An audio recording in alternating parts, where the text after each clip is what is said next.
this. There's something that I want to share about. And please leave this slide up because it's perfect. I feel that as I share this, I should begin it in this way. Everything that I am about to share with you is fully personally me. It's fully personally my feelings, my emotions. And although I know others agree with these feelings and emotions, I need you to know that I want to be held accountable for everything that I'm about to share. And within doing that, I am open to be in communication with anyone that wants to talk.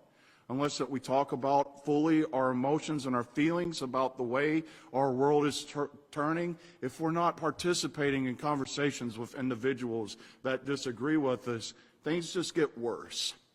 So as I share this with you, it's on me, and I'm sharing with you, I want to talk to you. So please know that.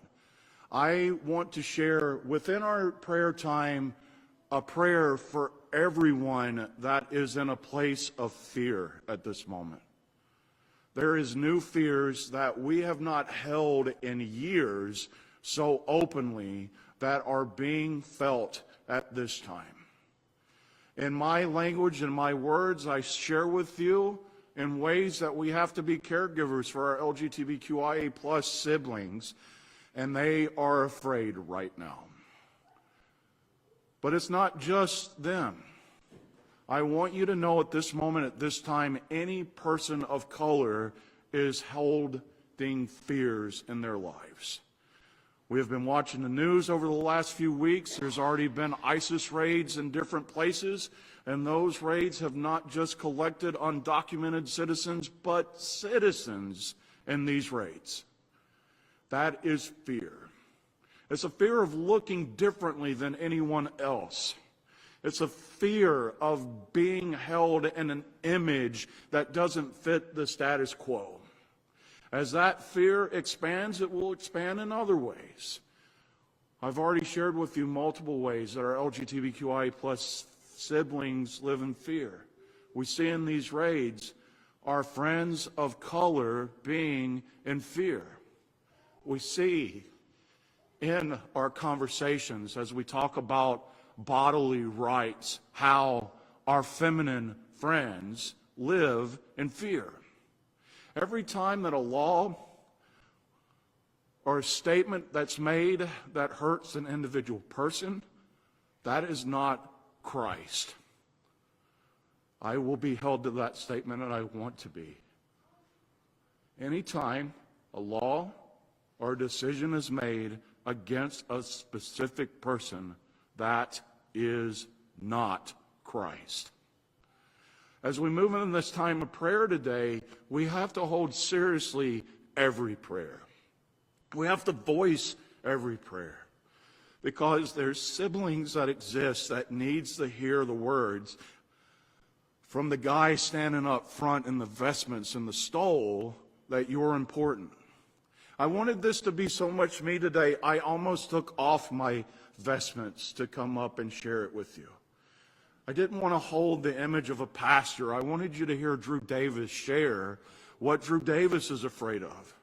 But the more I sat back here and I heard the words of Megan sharing, bring what you bring, as I shared with these young boys at children's time, how that they can use their games that they play to make other people's lives. Far too frequently, the individuals that wear the clothes that I wear share to other people that they don't matter. Far too frequently, the people that wear the clothes that I wear harm and attack individuals in such a way that they take away the rights that Christ would have fought for.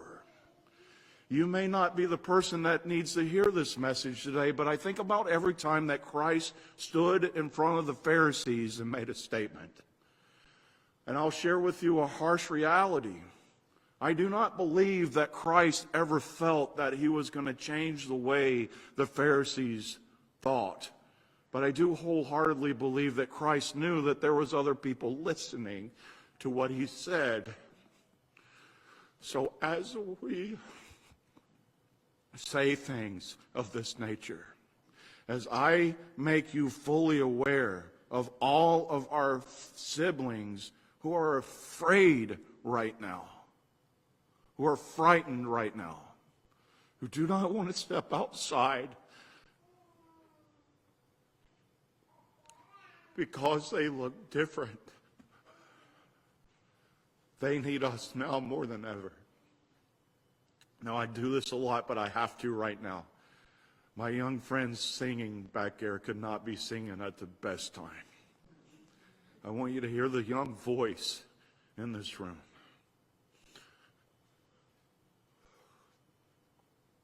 I want you to think about the young voices who are looking out to go out and live and be who they are. I want you to think about the necessity of being the voice that shares something that someone else needs to hear, even though it's highly fearful at this time. It's hard times right now. It's hard times. One of my heroes throughout my life, as I have my scarf up here, is quite well known for a speech that he once gave about hard times. And for everyone that lives in a place of hard times, we need to be the light for those friends. We have a really unique responsibility because of our location. And I think about very frequently the words of Jesus Christ that talks about the light that's up on a hill, and Christ's challenge of not putting that light under a bushel. We're up here in a very, very high spot, and we need our siblings that are afraid right now to see a light shining from this place. We need to be the light in this place. So many times I drive through the streets of Temecula and I see people that wear my clothes share with other people how that they're mutilating themselves. I see other people that wear my clothes tell other people that their love is a damnation. We cannot be that church. We cannot be that church right now. We need to be the different church.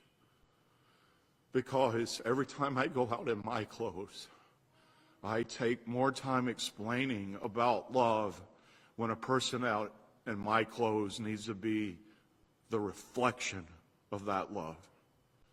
So it might be a good spot for us.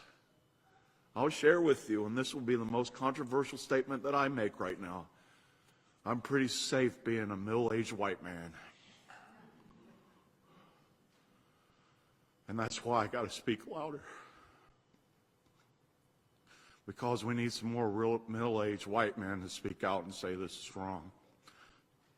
So as we go into our prayers today, I want us to think about all of our marginalized friends today, the immigrants that are looking for a home. Even though how much that people like to quote Leviticus, Leviticus shares that we should honor and care for the aliens in our town. I want us to think about our LGBTQIA plus siblings and our feminine siblings, because they are being challenged, even though that how much the people like to quote the Apostle Paul. The Apostle Paul shared there is no Jew or Greek. There is no male or female. We are all one in the kingdom of God. I want us to hold on to all these things today, as we hold the reality of what it means to be the church on the hill. So please join with me as we shine that light, and let's spread that light a little bit more.